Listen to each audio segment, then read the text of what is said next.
Okey, Assalamualaikum warahmatullahi taala wabarakatuh dan selamat petang kepada semua. Okey, so petang ni aku nak buat counter review, bukan counter review lah, lebih kepada pembelajaran sikit tentang warrant sebab apa ada uh, subscriber okey ataupun viewer aku dekat YouTube okey menanyakan tentang boleh jelaskan tentang counter warrant. Okey, so ada yang menanyakan tentang counter warrant. So aku akan bagikan sedikit secara ringkas perkara secara bahasa mudah, okey, bagaimana kita nak mengenali warrant.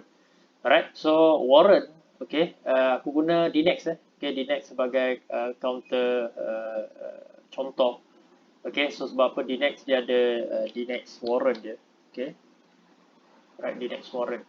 Okey, so kita buka. Oh, saya okay, so kita buka the next warrant dan juga the next kata mother dia atau kata ibu dia. Okay, so the next warrant ni, alright, so apa yang kita boleh tengok, okay, dia ada WD, okay, WD bermaksud warrant. Okay, selain daripada WD, dia ada OR, dia ada OP. So, tapi OR, OP tu semua tak syariah lah. Okay, kebanyakan yang syariah hanya mempunyai simbol WD, okay, WD, WC, WB, WA. Okay, so harap boleh catat. Okay, WA, WB, WC, WD, ada juga WE. Okay, so setiap warrant, okay, dia mempunyai dia mempunyai, okay, paling penting perkara yang aku okay, selalu akan tekankan adalah maturity date dan juga strike volume. Okay, so ini adalah dua benda yang amat-amat penting. Alright, so yang paling penting adalah maturity. Kadang-kadang maturity adalah perkara yang terlepas pandang bagi beberapa trader. Dia masuk dan dia lupa bahawa maturity date dia hampir nak expired. Okay, so kalau kita tengok di next WD warrant dia mempunyai maturity, okay, sehingga 30 hari bulan 7 2021, bermaksud lebih kurang 2 bulan 15 hari. Okay, tetapi selalunya, okay, account warrant akan suspend 2 minggu sebelum. Bermaksud 2 minggu sebelum 15 hari bulan 7. So bermaksud 15 hari bulan 7 tu dia dah tiada lagi penjualan beli lah, penjualan pembelian itu semua. Okay, so dia tutup 2 minggu sebelum. Okay, dia akan suspend lah. Okay, dia tak akan suspend pada 30, dia akan suspend 2 minggu awal. Right, bermaksud okay, kalau 15 hari bulan, okay, lebih kurang 2 bulan daripada sekarang.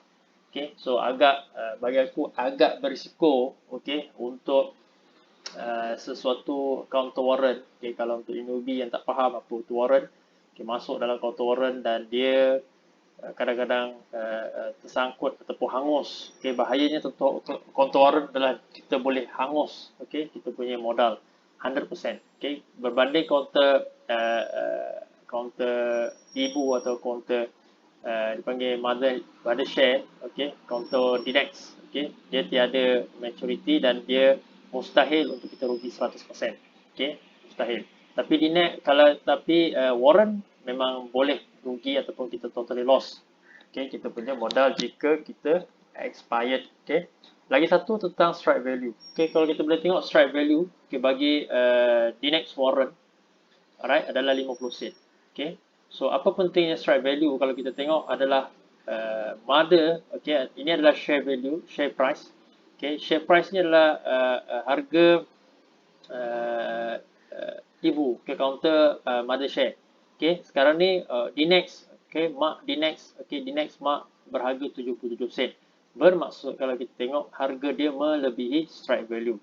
Okay, bermaksud okay, counter DNex warrant ni jika dia dah expired, kita boleh convert, okay, dia kepada mother share. Okay, itu pentingnya, okay, dia kena melepasi strike value. Okay, kalau dia kurang dari strike value, dia tidak boleh convert. Bila tarik luput, dia tidak boleh convert kepada mother share dan duit orang semua akan hangus. Okay, itu begitu saja. Alright, okay, bagaimana nak convert, itu kena tanya revisor lah. Okay, sebab aku tak pernah, okay, convert warrant. Okay, selalunya aku buat capital gain saja. Okay, dan aku trade sebelum expired. Right, so ada dua perkara penting, maturity date, alright, maturity date dan juga strike value. Okay, so satu lagi perkara penting, okay, tentang warrant. Okay, tentang warrant, apa saja warrant. Okay, warrant DNex ke warrant apa saja. Okay, pergerakan warrant. Okay, warrant biasanya pergerakan dia akan mengikut mark. Okay, catat akan ikut mark. Dan juga selalunya kalau mark bergerak secara sideways dan juga downtrend, okay, warrant akan bergerak, okay, jatuh, okay, dan dia lagi jatuh lagi teruk, okay, jika mark dia downtrend, okay, jatuh lagi teruk bermaksud percentage dia lagi besar, okay. Kalau kita tengok di next hari ni naik, okay, bila dia naik dia akan naik dengan lagi besar lah, okay, dia naik kita boleh buka di next, okay, kita buka mother share bagi di next, okay, kita tengok percentage bagi mother share bagi di next, okay, berharga, okay, dia naik, okay, 16 ke 17%. Okay, kalau kita compare dengan the next warrant, okay, kita buka satu lagi yang senang. Okay, screener satu lagi. Kalau kita tengok the next warrant, okay, the next warrant, okay, the next warrant naik 74.19%. Kita tengok berapa kali ganda dia naik berbanding mother share, 16% dan 74%. So memang banyak. Okay, kalau mark, okay, naik dengan 16%, okay, warrant akan naik lebih daripada tu, mungkin 4 atau 5 kali ganda. Okay, so korang boleh untung 74%, okay, dalam counter warrant. Tapi kalau dia jatuh, memang jatuh percentage yang amat tinggi. Okay, so amat berhati-hati. Alright, so aku dah beritahu beberapa perkara penting di dalam warrant. Okay, yang pertama dia punya maturity date, dia punya strike value. Okay, maturity date ni hati-hati dengan dia punya expiry date. Okay, strike volume, okay, kita compare dengan share value. Kalau dia lebih, kalau share price ni lebih strike volume, bermaksud dia in the money. Okay, dia boleh convert kepada mother share. Kalau dia kurang daripada strike value, dipanggil out of the money. Okay, dan kita tak boleh convert, okay, warrant ni kepada mother share, dan semua modal kita akan burn, hangus, itu saja, totally loss lah. Alright, so kena berhati-hati. Okay, kena berhati-hati. So game warrant, okay, kena faham betul-betul. Alright, kena faham betul-betul. So satu lagi pergerakan warrant aku dah terangkan tadi lah. Alright, so kalau kita tengok, okay, aku review sikit tentang DNEX. Okay, peluang DNEX bagaimana pada hari ini dia naik. Okay, kalau boleh kita tengok, okay, sebenarnya dia dah kalau kita boleh tengok dia dah cecah pada area, okay, pada area support di area sini.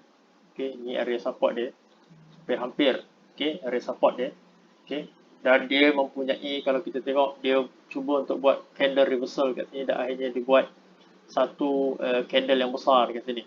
Alright, so kalau kita boleh tengok harga dia sudah berada di area overbought, okay, tegak kat sini ya, okay, overbought bagi stochastic, dan RSI dia, okay, sudah sampai pada area 50. Okay, pada area 50. Okay, satu kenaikan dipanggil Morobozu lah. Okay, dengan significant volume dekat sini. Alright, so kalau kita nak tengok potensi, sebenarnya kita kena belajar bagaimana kita nak kita kena belajar, okay, bagaimana nak baca carta yang lebih besar sedikit, contohnya weekly dan monthly. Okay, weekly dan monthly. Alright, so kalau kita tengok di area weekly, okay, DNEX pada area weekly, kalau kita tengok MACD dia masih lagi di atas kosong, memang ada potensi untuk dia naik lagi. Alright, memang ada potensi untuk dia naik. Kalau kita tengok ni di area support dia pada 63 sen. Okay, 63 sen setengah lah, aku rasa macam tu. Okay, so tak sampai daripada 63 sen dia dah naik. Okay, balik. Alright, so tapi dia ada dead cross kat sini. Okay, dia ada dead cross kat sini. Okay, walaupun ada petanda Morobozu kat sini, dan berkemungkinan dia jatuh. Okay, berkemungkinan. Alright, sebab apa, dia baru saja berada di area overbought. Okay, di area overbought dekat sini. Okay, so potensi terjatuh tu memang ada. Okay, kalau kita tengok di area-area stochastic pun, okay, masih lagi belum ada tanda-tanda bahawa dia nak naik lah. So itu pada weekly, walaupun ada Morobozu kat sini. Alright, berkemungkinan dia akan cari dia punya support di area sini. Okay, support. Alright, so kalau kita tengok pada daily pun, okay, kalau kita tengok pada daily, sekejap ya, kita tengok monthly tu. Cukup besar. Right, so monthly pun kalau tengok dia berada di atas kosong, so that's why dia ada kekuatan untuk dia teruskan kenaikan. Okay, so daily, okay, so dia dah sampai kepada area resistant. Ini dipanggil resistant. Okay, dipanggil resistant. Alright, so pada 77 sen. Alright, so kalau dia berjaya lepas, okay, break that 77 sen ni, okay, dia akan pergi menuju ke area lebih tinggi. Okay, berkemungkinan pada area, okay, 89 sen, okay, ataupun pada 85 sen. Alright, pada 85 sen. Tapi kalau dia gagal, dia akan turun. Okay, gagal-gagal dia akan turun mencari dia punya, okay, support pada 61 sen. So itu aku punya prediction bagi DNEX. Alright, so itu saja untuk counter DNEX. Okay, Assalamualaikum warahmatullahi DNEX dan juga DNEX Warren. Okay, Assalamualaikum warahmatullahi taala wabarakatuh.